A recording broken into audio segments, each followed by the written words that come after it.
everybody. Jocelyn here with a quick interruption. For privacy reasons, most names and locations have been bleeped out.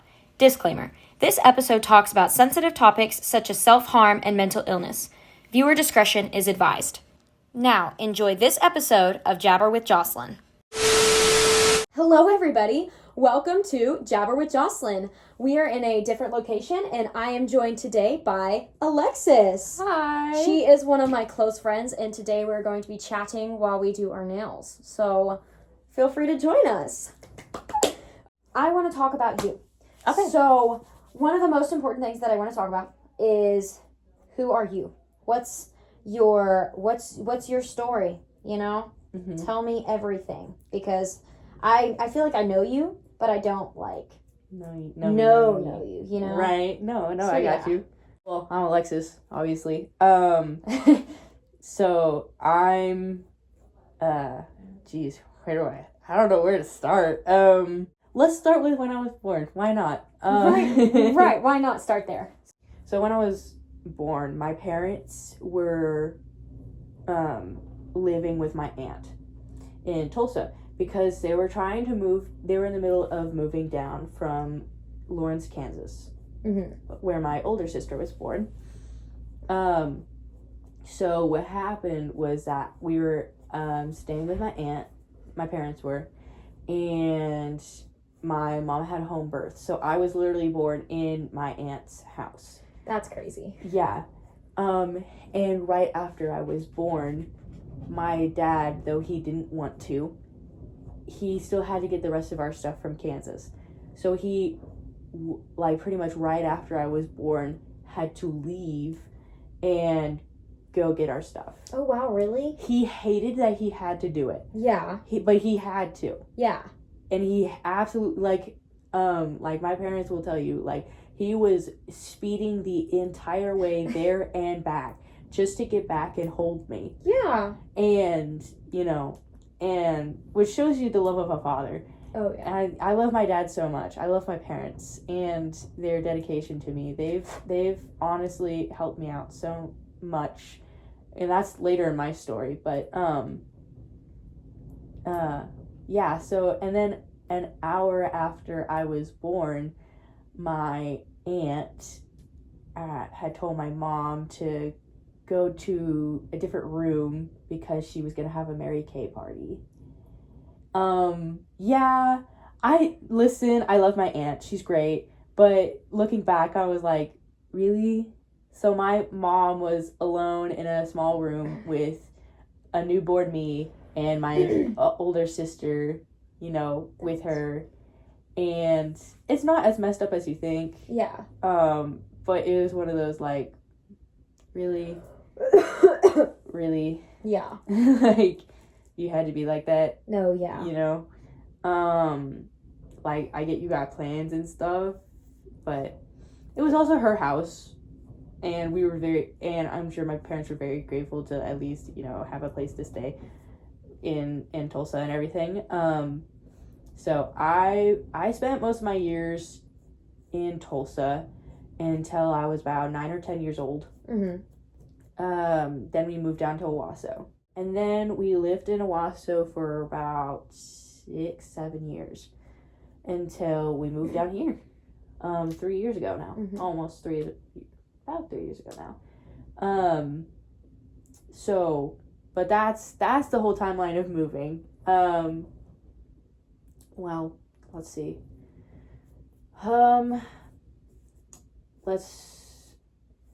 Growing up, honestly, I was not a good kid. I'm willing to admit that I was not a good kid.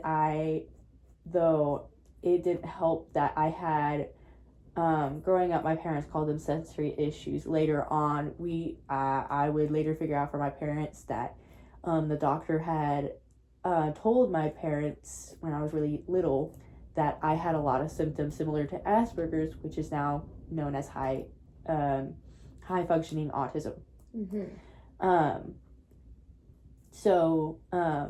And my parents, they noticed this when I real young, when they would see all the little signs, like the fact that certain shoes, if they didn't fit right to me, I would have a whole meltdown. The fact that I was 3 years old and I had the vocabulary of a 18-month-old, you know, and the fact that like I would get overwhelmed so easily. If we went into Walmart, we would walk right into Walmart and I would just break down because I didn't have the right vocabulary at the time. I hadn't developed my vocabulary, my words at the time. I didn't know how to express how I felt.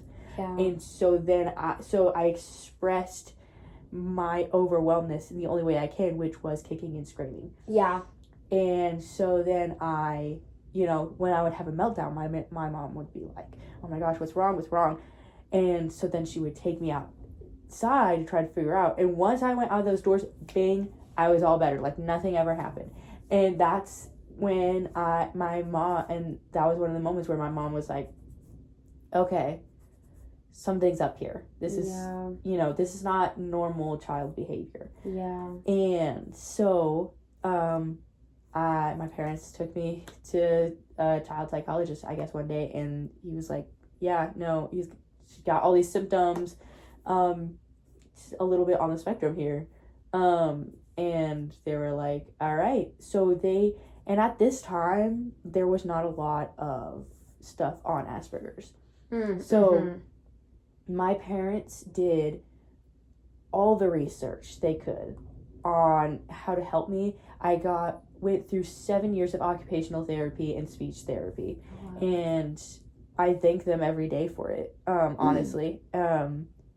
Yeah, like, there'd be so many times, like, the rest of my family would be waiting in the waiting room while I'm going through therapy and all the things, and I always appreciate them for that. And I went to elementary school in Tulsa until my kindergarten because, okay, I'm not going to say the name of the school because I am going to throw shade on this school. It was messed up, but it was a big school. So the thing was is that the teachers my teacher did not have the capacity to help me and give me the help that I needed. So if I got overwhelmed with the work, I would start freaking out and I would hide under my table. And because my teacher was so busy with all the other students, they just let me sit there and suffer. And they did nothing to help. Yeah. And my parents were like, this won't do. And so I got a counselor at that school. But the thing was about that counselor is that anytime my parents tried to have a meeting or a phone call with this counselor, she didn't do anything. Like, she never responded to their texts or their calls, never set a time for a meeting or anything like that. Really? So then when the principal went and sat down and had a meeting with the counselor and and my parents, the counselor was trying to switch it on them and say, no, they weren't responding to my text. They were the ones not trying to have any meetings. And my dad was so mad. My parents were so mad that they were like, this, absolutely not. And also, this was not the only reason why my parents took me out of the school and homeschooled us for 2 years.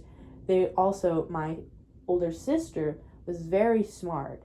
And because she was kind of ahead of her class, her teacher would use her to help teach the class. And she's a student. She's not a teacher. Exactly. That's crazy. So those combined, my parents were like, this will not do. Absolutely not. And so they took me and my siblings and they homeschooled us for 2 years. And in those 2 years of homeschooling, it was honestly the best thing that my parents did because, like I said, they did all the research that they did on Asperger's in order to get the tools that they needed to help teach me how to self-regulate. Yeah. And, they would do all the things. They would tell me to hug myself. Hugging was a very big thing that helped. Because the pressure helped. Yeah.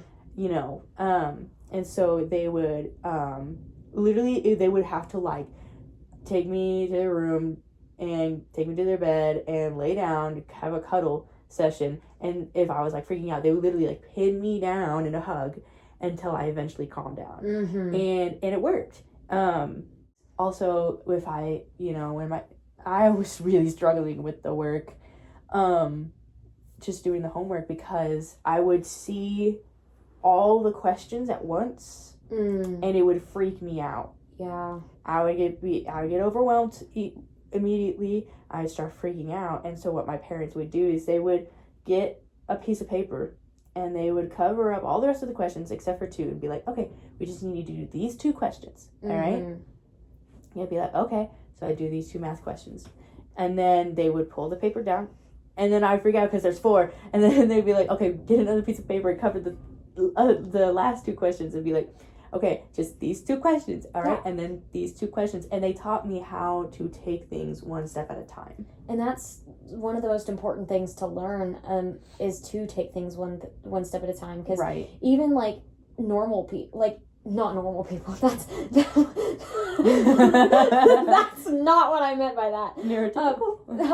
Neurotypical people, like, even those people, like, seeing an overwhelmingly amount of things, it's hard. So learning to take things like one step at a time is so important, like, even for, like, but more so for neurodivergent people, because I'm the same way. Like, I'm not autistic, or like I don't have autism, but like with like ADHD and like OCD and things like that, I still like I get overwhelmed with small things like that. And exactly. It's so important to learn that. It is.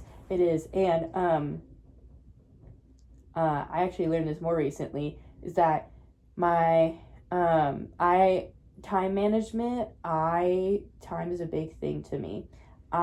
If, like, when I was a kid and we were at the park, my mom couldn't just immediately be like, okay, we're going home now. I would freak out. I'd have a mental breakdown. Like, I would lose it. So what my mom would do is she would occasionally she'd be like, okay, 30 minutes till we have to leave. Okay, 15 minutes till we have to leave. 10 minutes, 5 minutes. And just give me time to prepare myself. My mom did the exact same thing. Yeah. And then once it became time, be like, all right, time to go home, and I wouldn't freak out. And so it was very important. My parents took my mental illness, they took my struggles very seriously. Oh yeah. And I always appreciate them for that. Learning that I do in fact have like kind of like actually diagnosed like some of that stuff helps explain some things for me. And but the thing is that I've also learned that autistic people, it makes me sad because there are people who are like, oh my gosh, they're retards or something like that, and it's like, really? But the thing is that they're not stupid. Autistic people aren't stupid. They just think differently. Yeah. They just don't think like a neurotypical person does. Yeah. And yes, that has some flaws to it.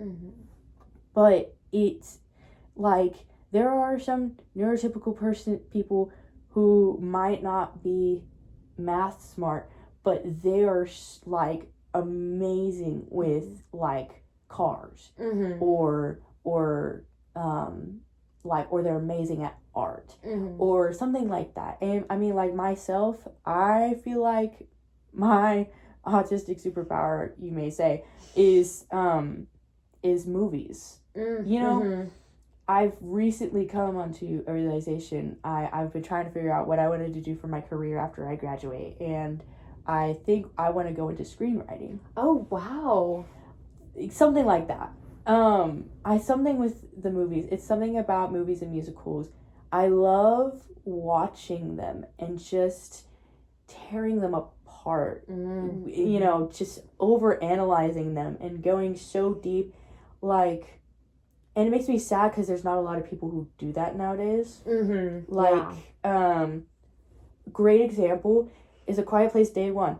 I absolutely adore that movie. And the thing is, there's a lot of people who don't, but it's because they don't understand it. That's fair.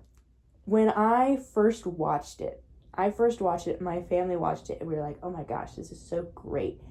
And we were talking about it with a friend, and she was like, yeah, because she posted on social media that it was like mediocre, and we were like, I don't understand why you gave it such a mediocre rating, because it was really good. We watched it and we thought it was really good.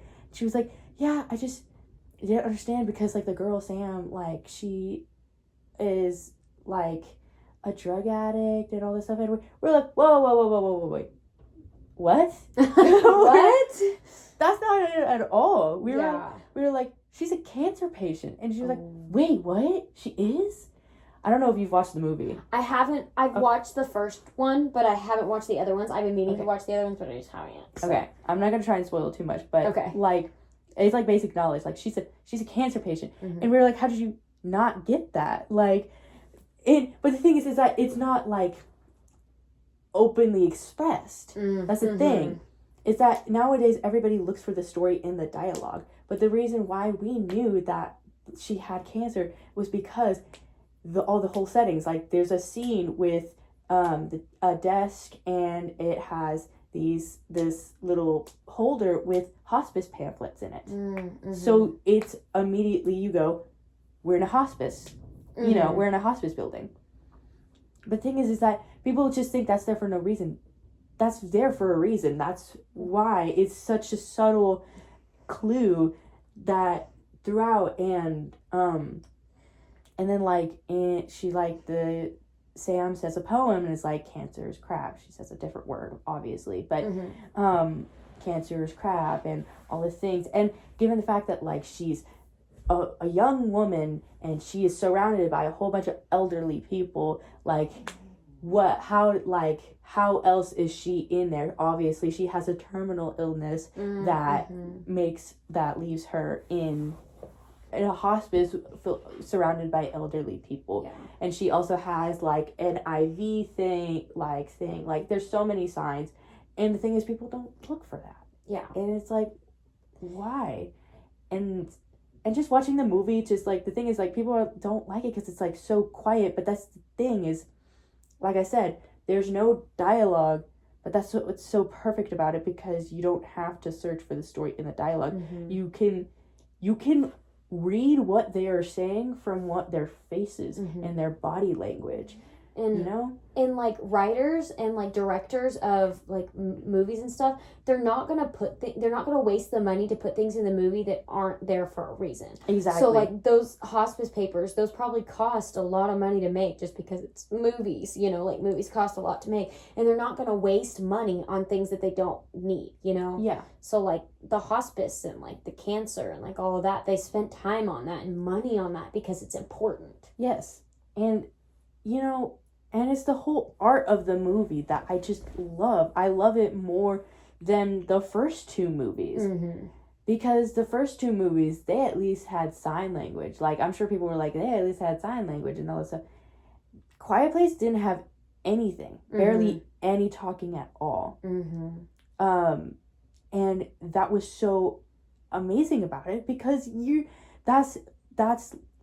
it's just so genius. Like, what would the world be like if you couldn't talk at all? If you made any sound, you're dead. But you have to communicate with the people around you in order to survive. How do you do that? So they're taking stuff like notebook papers. They're, you know, using their facial expressions. They're, you know, all the things. And it's so genius.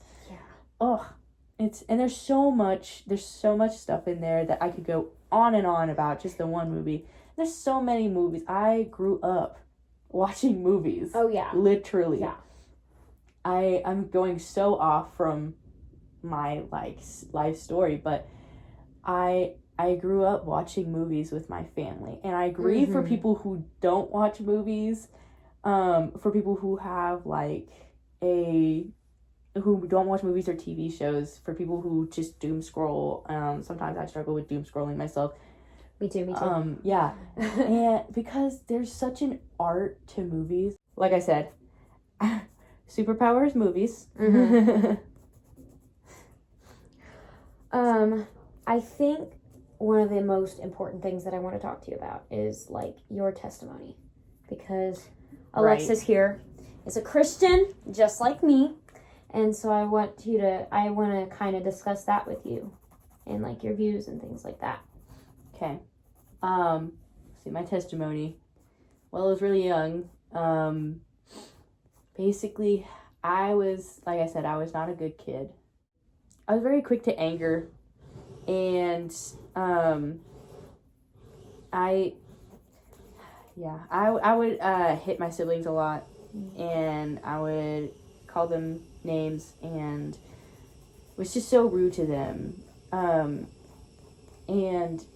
it was, looking back, it saddens me that I was like that, because I was there, it was my younger siblings, not my older sister.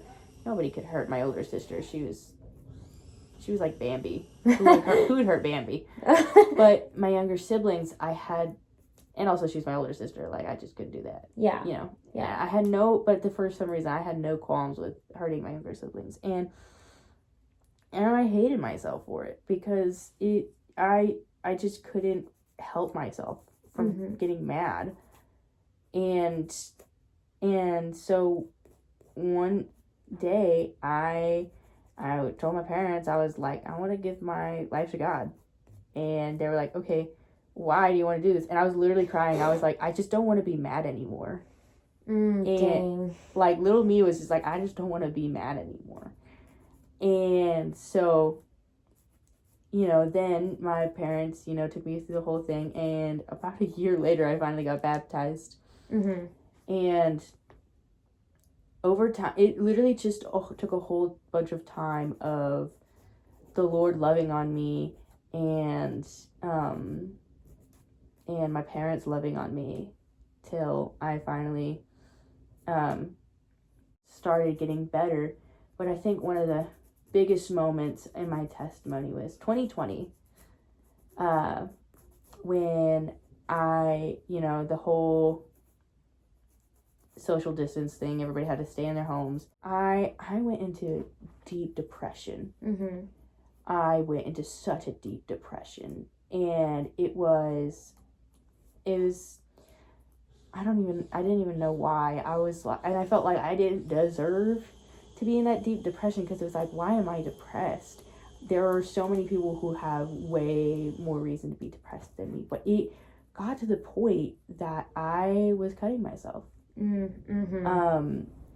I would do it when I was in the shower. I would cut on my leg with my razor, and it was bad. I still have scars. I still have marks. And it got to the point where I actually thought about jumping out of my window, which was like a second story window, onto the pavement, like the concrete driveway below.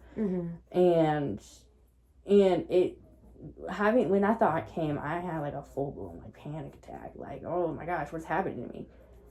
And then over time, I just just cried out to God. I was like, what is, Lord, please help me. And I realized it was because I wasn't going to the Lord. I kind of isolated myself. I felt like I had nothing else, and so I was just alone. And so then I went to the Lord, and then he helped me. And I went to my parents and showed them my guts, and it was like, yeah, this is happening. Growing up, I've just had a lot of rejection growing up, from my peers, from teachers, and it might have been deep rooted. My parents, I was having a conversation with my parents about it, and they were like, it could be deep rooted from when you were a baby, when you were born, and dad had to leave for a bit, and you could have felt because it's a known fact, babies feel rejection. Oh yeah. It's one of those things where I'm still struggling with a lot of things at the moment, but yeah, I I don't know. I guess that's kind of my story there. Yeah. Thank you for sharing that. I know that that is a hard thing to go through. Yeah, no, I'm happy to share. Yeah. I went through a similar thing when it came to like the 2020 depression and things like that. It was bad. It was bad. I also became a victim to self-harm. Victim to self-harm. Like that, the way that I just phrased that, I did not like that. I don't know why. I mean, no, you're right. But yeah, I don't know. I totally understand that, and I sympathize with that and empathize with that. You know, right. I totally am there. Like I get it. So, but just the way that God has, you know, the way that God works is so powerful. Yeah. One of my first encounters with God, I remember being in my room, and I was just like, God, like, where are you at? Mm-hmm. You know, where are you at? And I remember I was sitting on my bed, and I just look over, and it was like I could just barely see him. Mm-hmm. Just barely see a glimmer. And I was young at that time. It was life changing, and meeting. And though one of my recent encounters with the Holy Spirit, because the Holy Spirit, something I've learned is that the Holy Spirit is a person. Mm-hmm. 3 things about the Holy Spirit: he's a person, he's a gift, and he's God. Mm-hmm. And so this was at an encounter retreat with my youth group, and they were like, all right, they had a whole like thing where we were praying over each other, you know, praying for the Holy Spirit to come upon us. Mm-hmm. Real. And I remember I was praying because I needed to be reunited with this Holy Spirit. I needed to be reacquainted. I needed to be reintroduced. And I was praying. I started praying in tongues, and suddenly I felt this warmth. And it was like somebody was hugging me from behind. Mm-hmm. And suddenly, like, I was, like, the tongues were flying. And I was going at it. And there was this woman that came behind me. I didn't even see her because I was just too focused on praying. And I'm crying. And she's coming up behind me. And she puts her hands on me.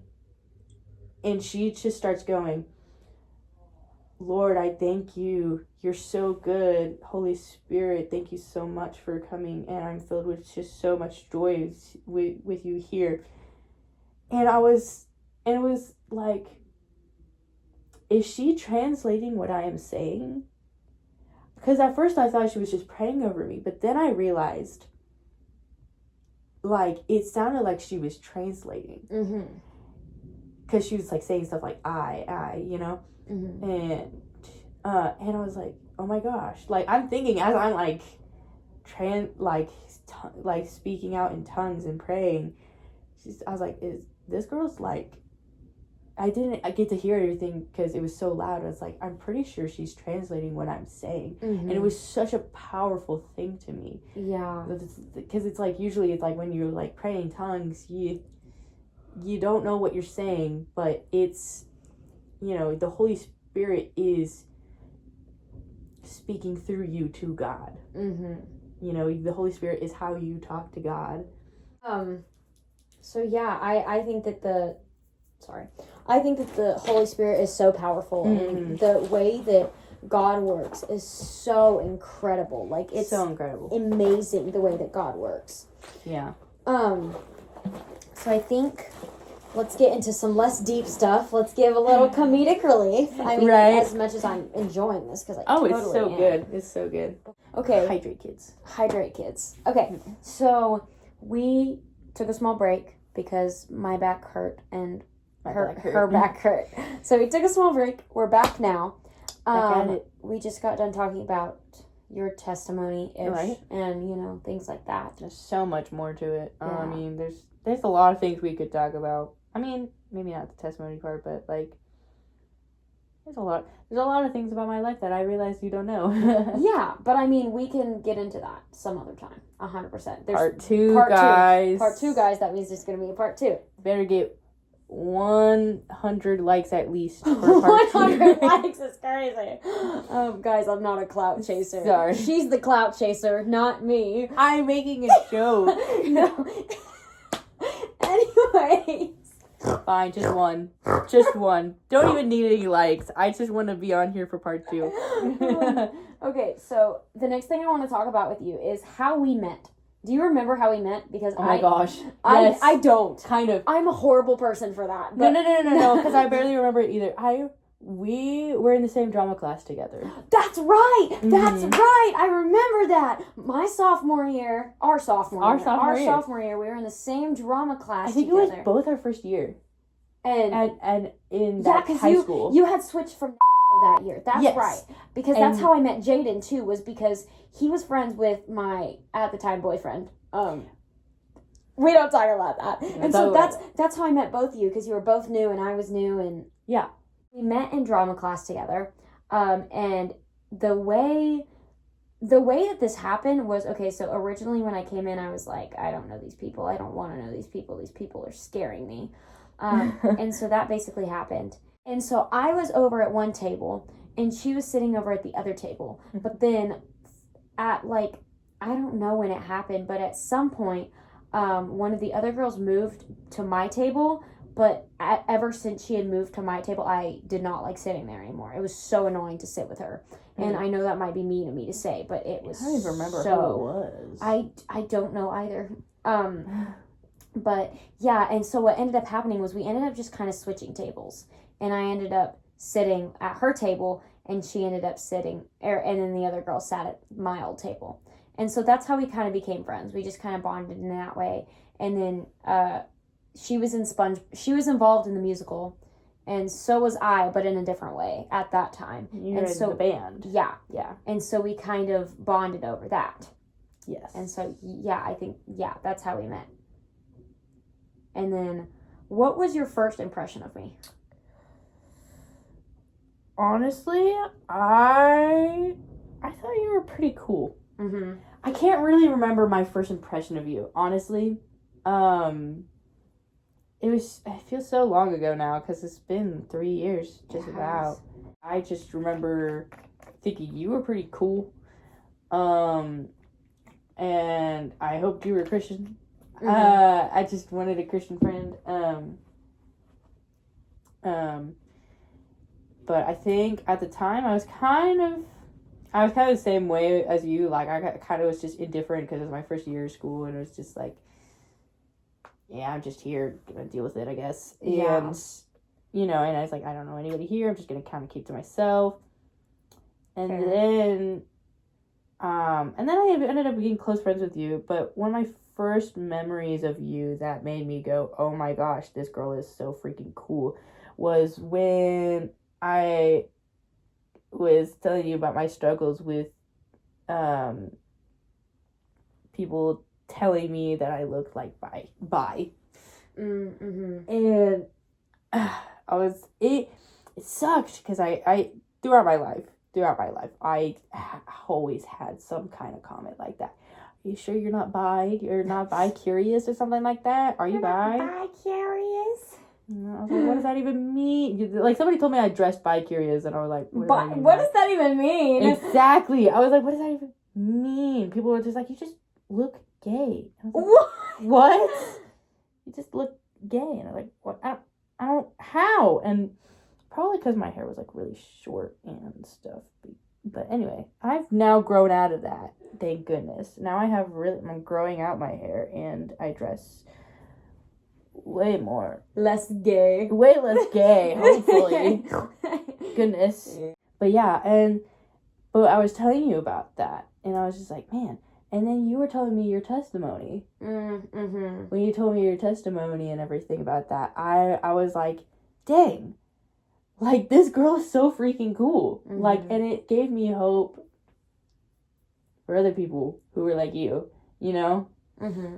And I remember going home to my mom and being like, oh my gosh, Jocelyn is so cool, like, Yeah. And yeah, telling my mom how cool you were, I did tell her your testimony, because I tell my mom everything. I'm Yeah. sorry, but no, it's fine. I'm not ashamed of my testimony. Yeah. For context, because these people don't know a lot of my testimony, I told like the Spark Notes version, but not like the official.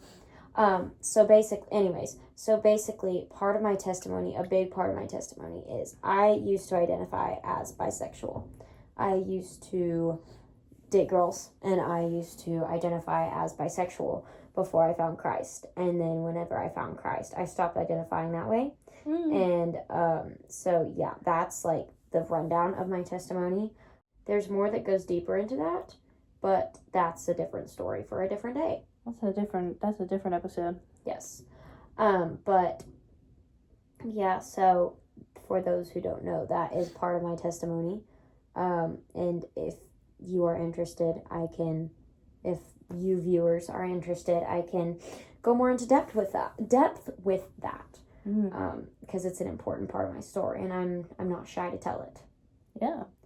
One of my first memories of you was we did that first project, and it was like that mask that we were supposed to paint. Gosh, yeah. And then I remember doing my mask, it was the 5 things that best represent you. Remember, that was like the very first activity that we did. Oh my gosh, and I can't remember that. And that's what we did. Like, we were supposed to bring 5 things that like represented us. And one of the things that I brought. Oh my gosh, yeah. And then one of the things that I brought was my Bible. And then I remember you saying, "Okay, can we please, can we be friends?" Like, I just remember you saying don't remember that. You Wait, don't? I don't. That was like one of my like first memories of you, and I didn't think about it until you started talking about drama class, and then I remembered it, and I'm like, that's right. And at that moment, I was like, yes, please be my friend. I need those. I don't have those. Dude, I was like, I don't have any Christian friends, because literally that first year was so rough for me, because it was literally like any person I came in contact with was gay. Right, yeah. And it was like, I'm sorry, but like, I'll still be your friend, and I'll still love you, man, but I need like healthy friends. Yeah. Please. Like, you can be friends with non-Christians, like 100%. 100%. But also, at the same time, there needs to be a healthy balance of surrounding yourselves with other believers. And I was hanging out with this group of gay people because it was like, they were fine, and I literally had nowhere else to go. Sorry. Oh, it's okay. I literally had nowhere else to go. Yeah. And I remember one day at lunch, I was at I told them, like, hey, I don't even remember what led to it, but I was just like, oh, no, I'm not gay, no, I'm not into that kind of thing. And one of them said, oh, don't worry, we'll change that, we'll fix that. Chat would. And I literally, in that moment, I went, and I'm not eating at this table anymore. Listen, one thing I've always, been proud of myself for is that no matter how many people told me I was gay, like I seem gay or I look gay, no matter what, I would just be like, okay, that's your opinion. Real. Okay, but I'm actually straight. It just bothered me that it was happening. And that's a fair thing to be bothered about. But who says something like that? Like, genuinely. Yeah. No, I don't know. We became friends. And then the next year, that was my junior year, that was our junior year. We ate lunch together. Every day. Which was great because I had nowhere else. I remember when I first saw you guys, I was like, you guys have B-lunch, right? Can I sit with you guys? Because, like, I have nowhere else to go. I have no friends. I still had no friends. I just had her. So just for context, when she says us, or you guys, she's talking about me and my ex-boyfriend. We sat and ate lunch together literally every single day together that year. And she sat with us. And I loved it. He hated it. Wait, he hated that I was there? Sometimes. Oh. Because I don't want to talk bad about him, but sometimes he would get very possessive and controlling over our time together. And would get very, territorial, almost. Yeah. And so, like, last year while we were dating, I didn't have, like, any friends because whenever I would try to bond with my friends and spend time with my friends, he would get frustrated at me and be like, you know, like, he would say, you're allowed to spend time with your friends, but I should take the priority, basically, is what his mentality was, which wasn't the most fun thing because, you know, that made me feel like I didn't have any friends, you know? Yeah. And it wasn't, but, like, okay, so I didn't realize how toxic this relationship was until after I got out of it. And, I didn't realize until after the fact how much, like, how controlling he was and how much it took a toll on me because I felt like I didn't have any friends and I felt like it was my fault.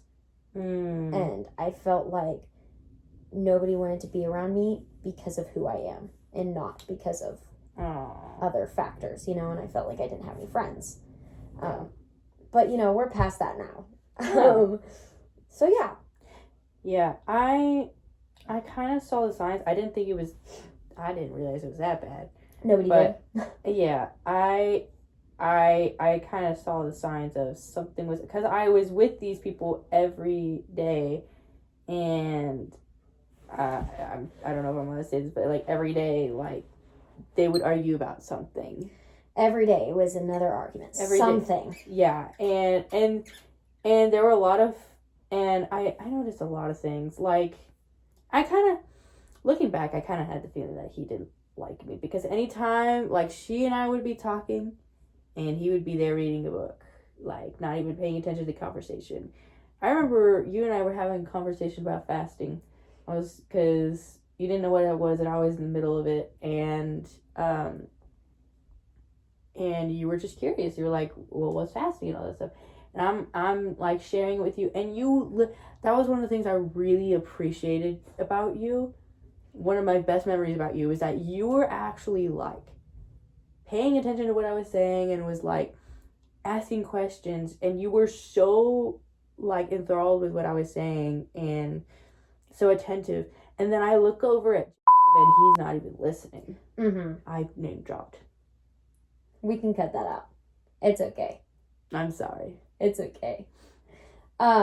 We can bleep it out. That's what we're gonna do. Because you name dropped, so we're gonna bleep it out. I'm so sorry for name dropping. No, it's fine. We don't name drop here because this is not a drama podcast. This is not a drama podcast. This is a life podcast. I'm very sorry. Sometimes life comes with drama, but that doesn't mean we have to start more. Exactly.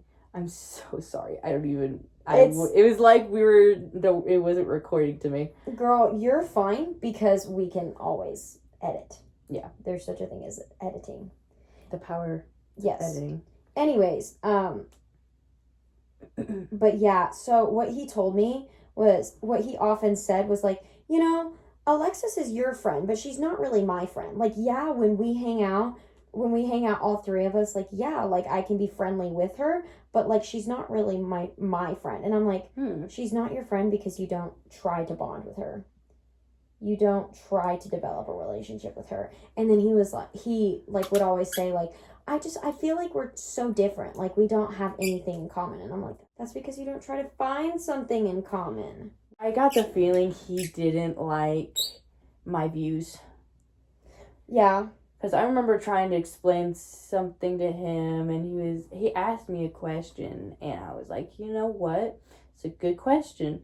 Can I go and ask because this was after you and him went to my church to listen to my dad preach one time. That one time. And he asked me about something from the sermon, and I was like, you know what? That's a really good question. Let me ask my dad about it, and I can get back to you. You know, like a sensible person would. And so I did, and I asked my dad about it, and he explained it, and, you know, he's like, I'm glad he's asking me questions and all this stuff. And then I come back, and I explain it, and he blows it off. And that was kind of when I was like, So we've kind of shifted positions, and we're going to talk now, because we got on a rant, but we name dropped a lot. And so we're cutting all of that out. We are going to cut all of that because out. This is not a name-dropping podcast. This is not a drama podcast. Absolutely not. This is we just got really caught up in conversation and sorry. Sorry, I'm dying. Anyways, so let's get back into the good stuff, okay? So I want to talk about musical. Yes. I want to talk about specifically Beauty and the Beast because that's the one we were both in on stage together. Mm-hmm. Let's talk about all the teas, all the dramas. Maybe not name dropping. We're not gonna name drop though. Not gonna name drop. This is the second time I'm gonna have a full on yap session because another friend of mine who was also in the musical, she was the costume manager. We love you, Kylie. You're gonna be on the podcast too, guys. Be prepared for that episode. Because also, I didn't know if we were allowed to name drop, but Kylie, we can name drop Kylie. She asked to be on the podcast, so yes, we can name drop certain things. We can name drop if it's good things. If it's bad things, don't name drop. Right. But if it's good things, go ahead and name drop. Kylie, we love you so much. Oh my gosh, she shared. I'm not gonna tell everything because you're gonna go to a podcast with her. But that girl was, oh my gosh, she was a queen. She was amazing. She told me she had a migraine one of the days of the musical. She was telling me about that the day that it was happening, and I was like, oh my gosh, poor girl. So she's going around, running around, doing everybody's makeup, getting everybody's costumes in order, while like she can't even see through her right eye, and like oh my gosh, like she's such a queen, she's such a boss. Kylie, I love you. Mwah, mwah, queen. Mwah. We need to do is we need to have a you episode and then a Kylie episode, and then the part 2 is a all of us collab episode. Oh, that'd be so sick. Yes, absolutely. We need to.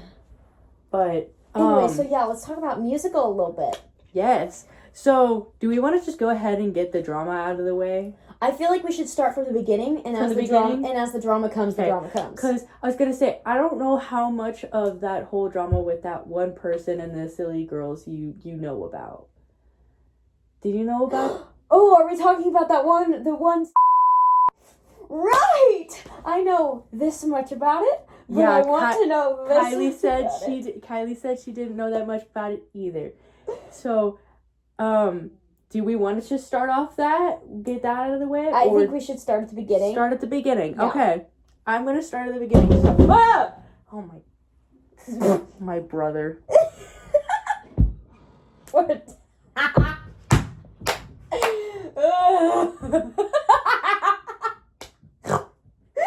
No, we can keep that in.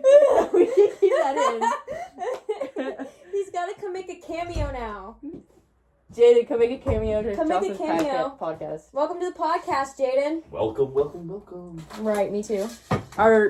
We were just gonna start talking about the musical, actually. Hi. Let me enter frame. Right.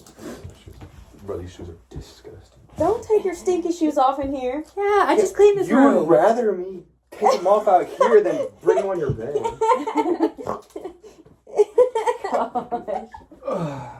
Bro, whose Chromebook is it? That's mine. I know, but why does it feel so like thin? I never felt this thin when I don't know. I don't know. Right. It used to be mine. You want to talk about musical with us? Join us? I'm so tired. How was work? Dude, it wasn't terrible, but I had to train some new guy and well, he cusses like a sailor, so. Oh, right. Oh, yeah. Me too. No, I'm just kidding. He does, guys. If you didn't know, shout out Jocelyn, her sailor past. She was in the Navy, guys. You didn't know. We know. We noticed. What? Yes. Chat. We did. It's obvious. So. Right, anyway. Me too. Oh, okay. So, we'll start with when I got casted. So. Casted. Yeah, so when I first auditioned, I put my heart and soul into that audition. Oh my gosh. I put so much preparation into that audition. I spent the whole entire summer picking out a song just for that audition. And I was going for a belt, obviously. Yeah. I was going for a belt too. You didn't know, I was actually second string. They played me as the backup. Yeah. You were the understudy? I was the understudy for Belle. Right. I guess. Yeah. Yep. Yes. Right, me too. Yes. Me too. But, so, and I made sure that, like, I even, like, sang it to my parents. They were like, sing it to us. Like, and when I sang it, they were like, man, no, you're ready. You know, like, wow, that's really good. And so I gave the audition my all. Like, it was a really good audition, in my opinion. It was probably my best. Sorry, I was like, Yeah. okay, you auditioned, but like I was not thinking what you auditioned. No, guys, I listen outside. She ate up that audition. God. No, she ate up. Okay, so she sang the song "Burn" from Hamilton, and I have wanted to do that song since last year when I auditioned for Aunt Ella or for Oklahoma, and I wanted to do that song, but I was told that we weren't allowed to. But then so I was like. But, you know, it's okay. Like, it all worked out for the best. But, like, when you did that song, ate up. Aww. Ate up. Yeah, no, I asked the director, I was like... Stop! What? The crowds love me, okay? he went like this. He went, Right, the crowds love me, guys. We're gonna cut that out. What's gonna happen is we're gonna get, like, millions of, like, views because of that. And then everybody's gonna be like, can I have his number? Hey, single and... Nay. Get out of here. Get out of here. You're not ready to My mingle. number is... Hey, Your redacted. Your number is 911. All the ladies, call me. Call me up. It's my home number, actually. No. Right. So, anyway. It's the quick access line. That's how you access me, guys. Here, do you want us to paint your nails? No. Please, just one. No, I'm about to go to an OKC game. I'm not... I can paint them orange. No. I can paint them orange and blue for you. Just one nail. Please. One nail, orange. Yeah. Wait, hey, I was questioning. I did not agree. Hey, chat, I didn't agree. That was questioning tone. I was questioning, wait, one nail, question mark? 2 nails, one orange and one blue. No, bro. Come on, just the thumbs. Please. Then you can hold the thumbs up and it'll be, you know. No, I already look so zesty, bro. No. You look zesty, I look boy. so zesty with painted nails, bro. It's not even funny, bro. There's no way you can look zesty. Bro. Can we at least try it? And then if we do Takes agree that you forever. look zesty, then we'll take it off with the acetone. And I gotta work tomorrow, actually, so I can't. Then it'll come No, out I'm to not the actually. dishwasher. No, I can't. Yes, you can. No, he won't let us. Chat has her nails done. Yeah, her nails done, not painted. There's a difference. He only let them get them done, like especially done. So would this count? Or Yeah, you definitely could not have that why not? especially because they're green. Like you can have them nude. Done. Those are bright blue. That's true. I saw them last night. They're bright blue. Yeah, she We're hides cutting them, this guys. out. She hides them. She hides them, guys. Chick-fil-A, shout out. What's your name? Okay. Anyway, so This back video to is sponsored by Chick-fil-A, by the way. back to Okay. musical, and if you feel like you want to add in, you can. Also, he didn't get a proper introduction, guys. This is Alexis's brother, Jaden. My name is Jaden. My name is Jaden. My name is Andrew. This doesn't make sense. Shout out to Mason. Shout out Michael. Shout out Michael. Mwah. Shout out, Michael. I'm not gonna do that. Love you, bro. Fist bump. Anyways, So, I brought a piece of paper with me so I can tear it up as part of the act. really? Yes. You did that? Okay. Yes. And I made sure to look them in the eyes. And as I was looking, like one of the co-directors, I love her. She's Which one? Miss Dykins. Love Miss Dykins. Yes, Miss She Dykins. eats. Miss Dykins. I love you, Miss Dykins. Shout out to you, Miss Dykins. Love you, I queen. love you. You're so amazing. You're a queen. I remember I was staring her right in her eyes as I'm singing. And I kept my act, but I saw her slowly start smiling. The dude. Like, yeah, I like this. And I was like, oh, yes, I got Miss Dykins' approval, you know? And, like, honestly, they all loved it. They were all like, thank you so much. That was great. You know, and then it was done. And then I'm, like, waiting. And there was no callbacks. Can you not? gosh. I got everything. Okay, I have Love a that story song. to say about that. I have a story to talk about that, and it has to do with musical. But finish talking about your audition, and then I'll talk about this because it's so funny. Okay, so basically, I'm like waiting for the cast list to be posted, because apparently when everybody auditioned, like, it was like the director's like, we don't even need callbacks. Like, I already knew who it was. So when we came back and I saw the list, I actually did cry. Because I was so... It kind of felt like a slight at the time. Because I ended up getting one of the silly girls. If you don't know who a silly girl is, it's those girls who fawn over Gaston and all that stuff. Guess who got Gaston? That guy. You played it perfect. You see that ego? He played it perfect. Get out of here. So I was like, Is this 2 hours of footage, guys? guys.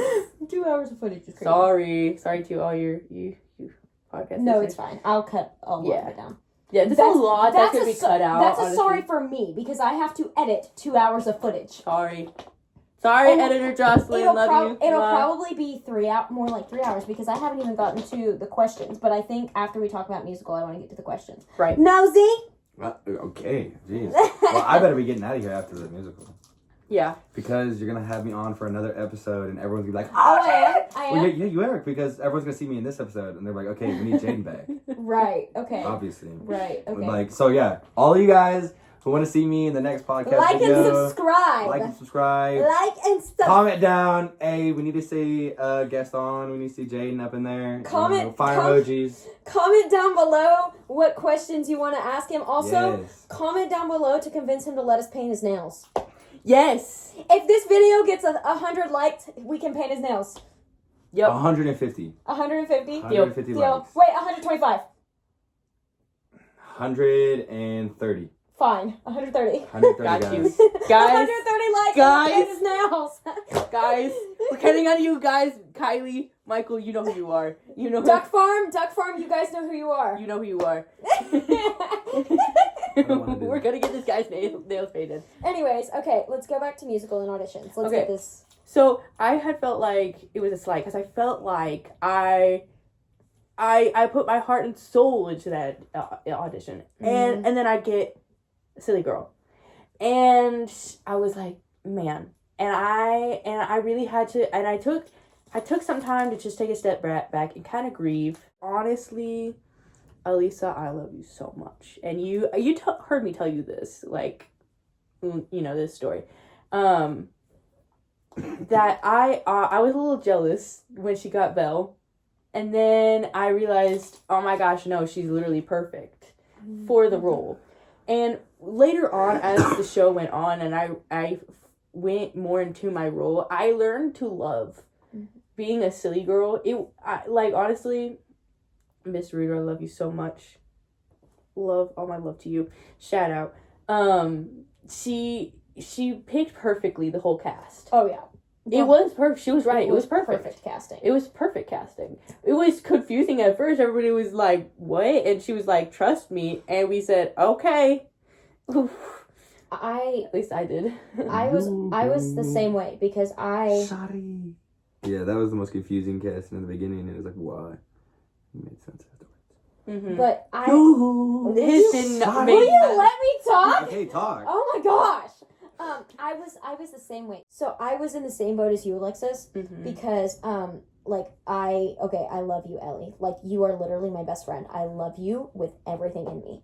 I could not help but be a little bit jealous, because Belle is one of my dream roles. Right. And also, another thing that I struggled with, so I got Mrs. Potts. And a little bit of background about this role is I did Beauty and the Beast Jr. when I was in 5th grade, and my sister did it with me, and she got Mrs. Potts. I remember you telling me. And I've always struggled with, like, competition with my sister. Right. You know, like, we're so close in age that it's like we are very neck and neck all the time. And so I struggled to feel like I was, my own individual person, and I was always being compared to my sister. And so I was really worried with the role of Mrs. Potts, I would just be compared to her again. And luckily it turned out that, that did not happen at all. Yeah. And my dad told me, because I told my parents about this fear whenever I first got the role, and my dad told me at the beginning, he was like, you're going to make this role your own. So we both were kind of jealous of Elisa because she's so fantastic. Mm-hmm. Now we're not. We're besties with her. Oh, yeah. I didn't know her that well until the musical, and then when I got to know her better, oh my gosh, how could honestly though, I wasn't jealous of her for long, because how could anybody hate her? Literally. How can anybody? She's so pretty. She's so pretty. Oh, she's so amazing. And she's just such an awesome, I mean pretty, and like she has a pretty soul, I guess. Yeah. No, I just think she's pretty all over. Like, I mean, yes. Pretty, She's pretty. Love you, Pookie. She's such a gorgeous person. Love you. Someone tell Garrett. No, it's okay. I called her my girlfriend in front of him this morning, and he didn't say anything. I was like, He's used to those antics. So where's my girlfriend? And then he said, she's at Allstate. And then I was like, "Aw!" And then he was like, "I know." And I was like, yes. "Oh." Shout out to Elisa at Allstate. Elisa and Tamara at Allstate. Good luck. And Jebba Allstate concert and shout out to Ellie and Tamara and Jebba Skibbity and Grant Love. Instagram, all at Allstate. Instagram's there. Instagram's there. Yeah, there was a whole picture of them. Ooh. Eat up. Anyways, Yeah. I don't think I was jealous of Ellie. I think I was just jealous of. I was just like jealous of the role. I think it wasn't of her because she wasn't the one that made the choice. Like it wasn't. It wasn't. Yeah. No. It's and just she the role. earned that role. She did. Earned that role, and so I don't think I was jealous of her. Literal princess. Literally. She's a She literal, has the voice of a Disney princess. and I'm a literal teapot, and you're literally dead. All right, do I get to talk about my story now? No. Talk about the audition, and then I'm gonna talk about that's- my audition, and then he's gonna talk about his audition. Okay. Wait, she talked about her. Yeah, I did. Okay. Yeah. And Okay. then yeah. And then we'll get to the drama. Okay. So this is I'm hungry. I want my food. okay. Then eat your freaking food. Mukbang it, dude. Anyways, so Jaden, you talk about yours first because mine segues into the tea. So Oh jeez. Does it? yeah, mine. Oh whoa. Because there's a little bit of tea that goes along with mine. Can you? Get it? Because she's like a teapot. Hey! Hey! The auditions come out. Thanks. So what happened actually, all these people are like preparing for months and all this stuff for the musical auditions, getting ready, getting excited, ready to go. And I decided the night before the last audition. So they had Monday and Tuesday auditions. And I decided Monday night that I was going to audition for the musical. More like our family convinced you the night before. Oh my goodness. That ball is crazy. I'm getting smoked. Oh, so geez. dramatic. But I decided last minute, and I chose the wonderful song from A White Christmas called, oh my goodness, Counting Your Blessings. Love and then Christmas. like in parentheses instead of sheep. Sorry, every time I think about it, I want to sing it. It's such a good song. But it's by Bing Crosby. Shout out Bing Crosby. Hey, yeah, who sings that song?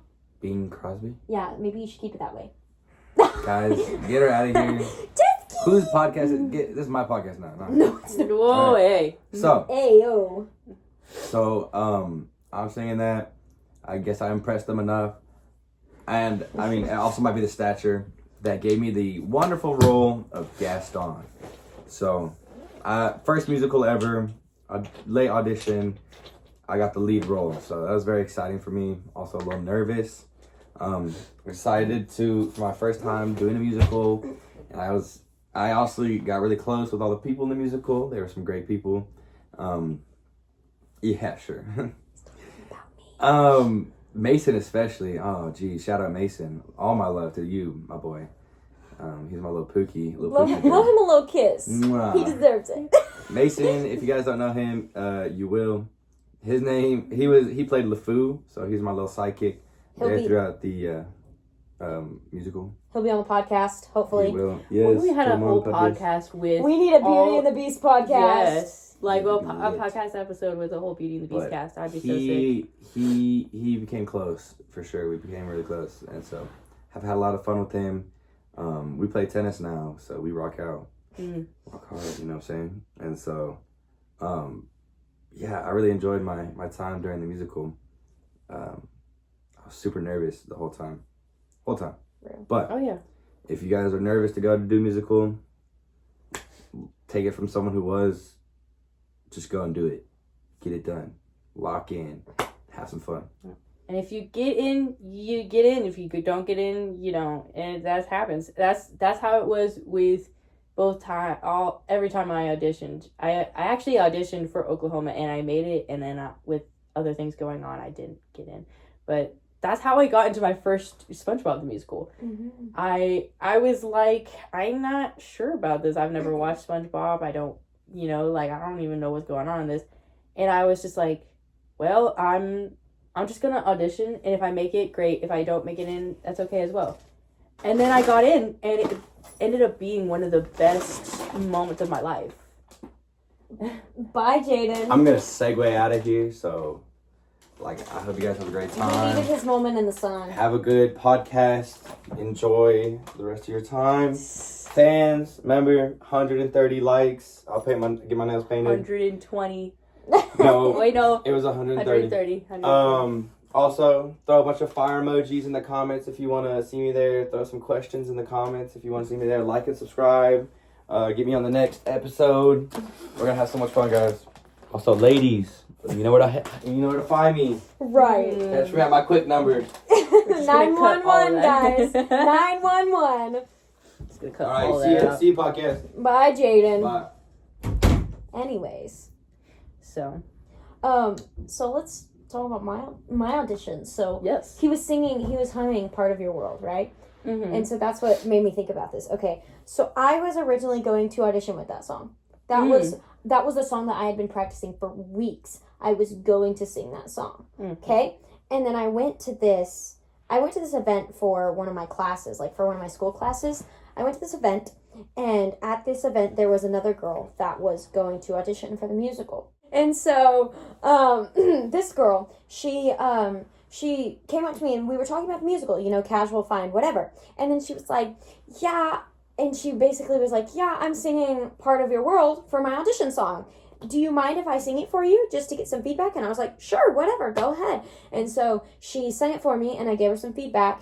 And then, so because of that, I had planned to audition with that song, right? And so I know the song and I practiced it. And so it was stuck in my head. And so I was singing it. And then she came up to me and she said, you better not steal my audition song. And she had a whole attitude with it. And I was like, right, okay. And so I kind of brushed it off. But then out of respect, I chose a different song because I don't want to create any drama for anybody on the cast, And so I chose a different song, and I chose to sing, what is that song called? At Last I See the Light? Oh, yeah. No. No? No, what song did I sing? What song did I sing? It was from Rapunzel. It was from Now Tangled. That I See You? Or was it the first song? No. Mm-mm. Okay. I don't know. Anyways, but it might have been At Last I See the Light or whatever that song is called. But anyways, and so I chose to sing that song, and I genuinely never expected to get the role that I got. I put on my paper, my audition paper, I was like, I didn't put her, I didn't be any role except Mrs. Potts, but I also didn't specifically name her.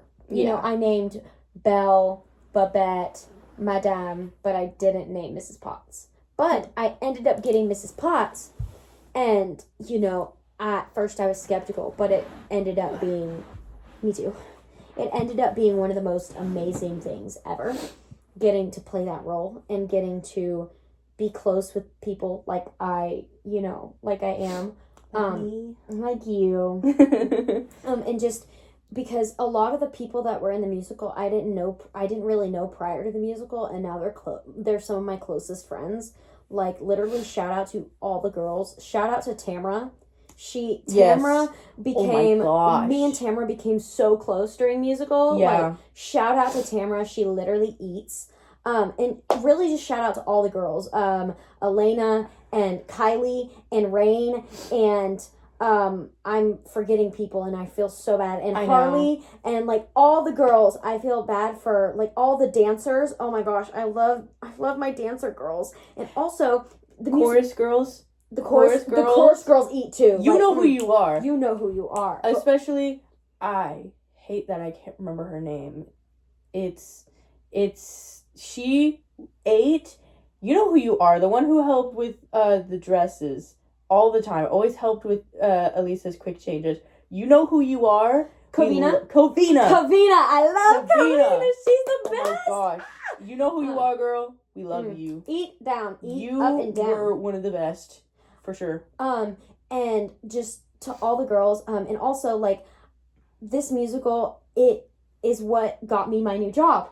And so like those dancer girls, you know, I was already close with some of them. Like I had gotten close with them during the summer, but I got more close to them, and I'm forever grateful for I got close all with of some the of them people. too. I'm forever grateful for all the people that I got to get close to during this musical. And I just, my heart goes out to Beauty and the Beast. Yes. To the whole cast, to all the cast and crew. Such an emotional last night. Oh my gosh. And it was our last musical too. And so the tears that flowed. Okay, so as Mrs. Potts, I sing the iconic song, Beauty and the Beast. Ugh. And I tried to keep it together as best I could on stage, but as I was walking off stage for Beauty and the Beast, I started crying. Like the tears started streaming, and as I walked off, like I remember seeing Brooklyn, shout out to Brooklyn, and she gave me the biggest hug, and I hated it because all I wanted at that moment was a hug, but I had to go because I had to be right back on stage. And luckily, that scene was a sad scene, so I could act like I could kind of be sad in it, and you know, in that sad scene, as I walked off again, I started crying again. And I remember seeing you walk off stage crying, hugging the girls, and oh my gosh, I was crying. Like, it was so bittersweet. It was so beautiful. I think that last show, I spent that entire time, spending a lot of time just sitting there and enjoying the show. That was our best show, and I spent a lot of time just enjoying every single second of it, soaking it in. I got a necklace, so this show meant a lot to me for multiple reasons, one of them being my cousin. When I was really young, I went to see her perform in her college's performance of Beauty and the Beast. Mm-hmm. And she was one of the chorus members. She was the baker's wife. And I remember that.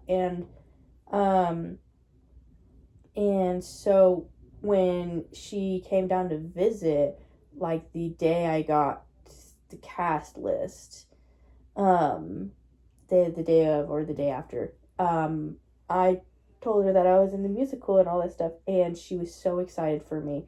And we were going around Main Square, and we went to this little shop, and there was these necklaces and charms, and there was these 2 rose charms, and we were like, what if we got matching necklaces? Oh, that's that one girl that I met. Yeah, you met her. Oh, yeah. Yeah, so we both got matching necklaces, and because we were both in Beauty and the Beast, and so throughout the entire time, those 2 days of constantly going through the musicals, I always wore that necklace, and I always would hold on to it just to, you know, really get a hold of that memory. That was like one of my favorite songs was, Graham, shout out to you, the Beast singing, oh my gosh, If I Can't Love Her. That song. Shout out to Graham. That song made me cry twice. Mm-hmm. It made me cry twice. And every time I was crying, like, I'm holding on to that necklace, like, and especially during the last show, like, throughout that show, I was holding on to that necklace, just sitting there and soaking it in, and people were like, are you okay? And I was like, yes. And, like, the very end, when they, you know, the whole transformation scene, you know, there was supposed to be chorus singing it, but we never had the time to actually go over it, and I was the only one who actually knew it. So I still sang it anyway, even though nobody could hear me. I still sing it anyway. And so I remember singing it and crying, literally sobbing as I'm trying to sing Tale as Old as Time for the last time. And I couldn't for the last time because that was my song. And so singing it with everybody. And then the song that made me cry was Always a Change in Me. Oh. Because, well, number one, that's my girl. That's my girl up there on that stage singing. And then also, just the words were so true about me in my senior year. And, like, just the fact that, you know, there has been a change and there's no going back, you know. Like, what the moments we have now are, you know, the moments that we remember. And, like, they're the moments that, you know, once you make a decision, you can't change it. And so, you know, like, just the fact that there's that change, you know, I don't know, it always made me cry. Yeah. But then the last Tale as Old as Time. Oh my gosh. The last time I didn't even try to hold back the tears. I was during the bows. Oh. Literally, I'm sure, like, the audience could tell you, all of us, almost the entirety of the cast was sobbing their eyes out. I saw Jaden crying, sobbing. I've barely seen that man cry ever. And I grew up with this kid. And so seeing him cry made me break down even further. Like, at one point when he was prepared, I'm outing him, but when we were preparing for, I saw him preparing for the final battle scene with the beast, and he was pocketing his knives. And I see him literally, like, rubbing his eyes because he is crying. And he's, like, sniffling. And I'm like, are you okay? He's like, no. And I was like, do you want a hug? He was like, no. Because he was just wanting to, like, lock in. And I was like, okay. And then, like, at the end, when the curtains closed, all of us were hugging each other. And I hugged Jaden. And, yeah, it was such a bonding moment for all of us. It was.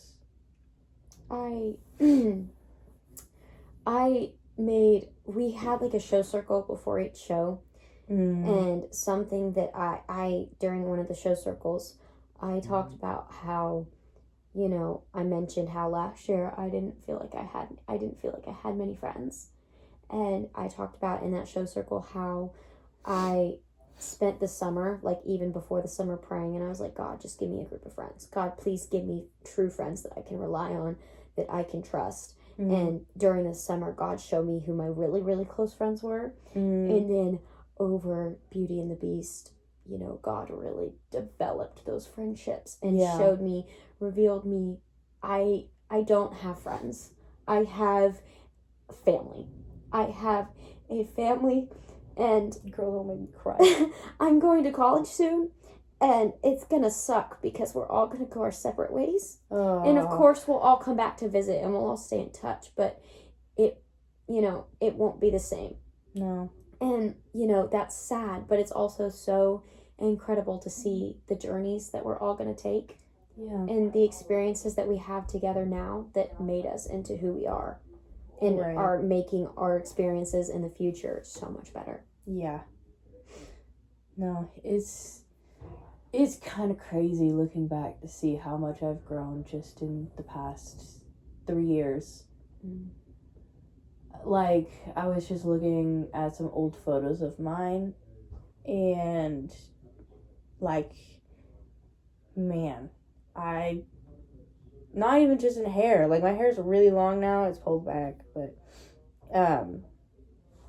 not just how I dress and who I am. Oh, bless me.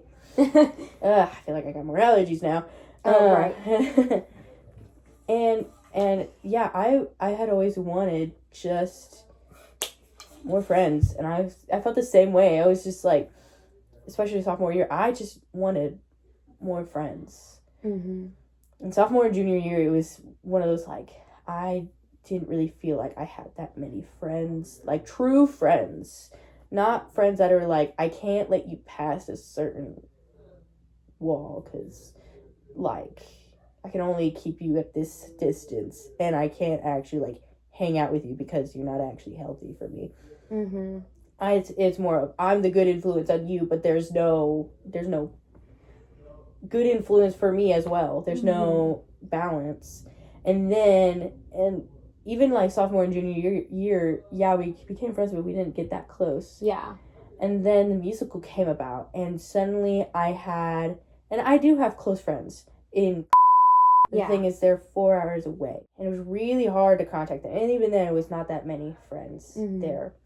And then suddenly, after the musical, I have these whole group of friends that I actually like hang out with and spend time with, and like I would really love to hang out with you more before we graduate. Oh, honestly. absolutely. Honestly, like, oh. Yes, absolutely. And there's, and I just, yeah. And now I suddenly have all these friends, and like, shout out to you guys. I'm sorry I don't text you guys as much, all of you, because I got a flip phone.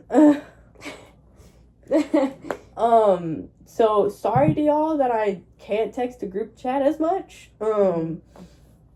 I try to figure out a way to text on the laptop, and I have to pair it with a phone. But I love you guys so much. I've grown such a awesome group of friends.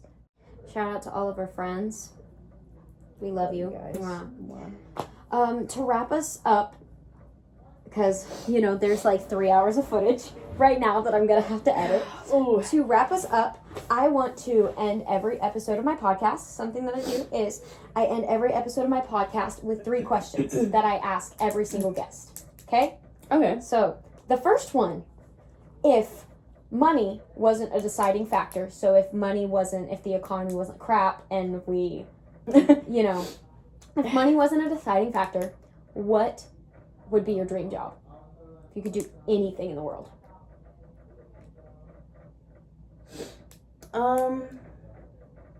Honestly, screenwriting. Yeah? Yeah. Solid answer. Number 2, if you could have any superpower, what would it be? Oh man, that's a hard one. I thought so too, and I thought because I answered these on my first episode, which comes out soon, guys. So by the time this is out, you guys will have already seen that. So yeah, right. Yeah, if you haven't already seen it, go watch it. But in the first episode, which was the Get to Know Me episode, I was like, this seems like such an easy question, but it's not. It's so hard. It's not. Because there's so many cool ones. It's just so many. Oh man. I don't know. I listen. So there's actually there is this one superpower. I'm taking this one from my youth pastor. Shout out to you. He was telling me about this book character, and what he'd had, the superpower that he had is that he would make things tangible from drawing. So what he would do is he would tattoo himself with a whole bunch of things. So like, say he had like a fire tattoo on him, so he kind of like pull that out, fireball. Dang. And he would have like a sword, right? And on his arm, he pulled that out. There you go, sword. And he also had like on his side a zipper. He would zip down, and kind of like a storage thing. That's terrifying. Terrifying, but super cool. That actually eats. Yeah. So, yeah. Super tattoos. Oh yes, super tattoos. Super tattoos. And then number 3, who is your celebrity crush? Oh my gosh, I have too many. Too many. Okay, I got the 3 T's. Oh, okay. Tom Hiddleston, Tom Holland, Timothée Chalamet. Okay. So, Tom Hiddleston, I don't understand the appeal. I'm sorry, I don't understand the appeal. It's mostly for Loki. I don't understand the appeal. And mostly because he's British. Okay, the British I get. Thank you. Okay. Thank you. And also, Tom Hiddleston is such a good person. He has such a good character. Tom Holland, I get. Yeah. Timothy Chalamet, I didn't understand until I saw him drenched in chocolate in Wonka. And then I was like, oh. Okay, I never saw that movie, and I totally forgot that was a whole scene. For me, it was Dune. Not Dune. I never saw Dune. What? I never saw Dune. Okay, so we both have movies of Timothy Chalamet that we need to watch. Oh, also, Little Woman. Okay, I've seen clips of it, but You have to watch the movie. You just made me think of. Okay, You have to watch the movie. You have to watch the movie. Okay. It's so good. have you ever seen Anne with an E? Yes. Okay. Gilbert Blythe. Gilbert! Yeah! Oh my gosh. So bad. Well, Man. thank you guys so That's much for watching. That is Yeah. a lot of footage, but we're gonna cut it down. And thank you guys so much for watching. I hope you enjoyed this podcast episode. Yeah. If you want to see and hear more, make sure to subscribe to this channel. Comment down below for Jaden. Comment down below if you want to see more of me. Yeah. Comment down below if you have any questions, comments, or if you have any podcast idea, any ideas for like things to do or questions to ask. Comment down below those things, because I am totally for, Yeah. If you for have that input. Thank you so much for having me on this podcast, by the way. Of course. Holy I'm cow. honored to have you. Yes, I'm honored to help. I was honored to design that logo. Yeah. Also, I totally meant to mention this and I didn't. Okay, guys. So the logo that you see when you first click on my podcast, she designed it. Isn't she amazing? Yeah. She eats, and I'm so grateful. So it's only fair that she is included in this podcast. Like, what? It's only fair. Like, with all this work, like, she eats up. Anyways, thank you guys so much for watching. Remember, keep on yapping. And I will see you guys next time. Bye, guys. Bye. At Liberty Bouchemont. What? You don't know that? Liberty. As a struggling actor, I need all the breaks I can get. At Liberty Bouchemont. Cut.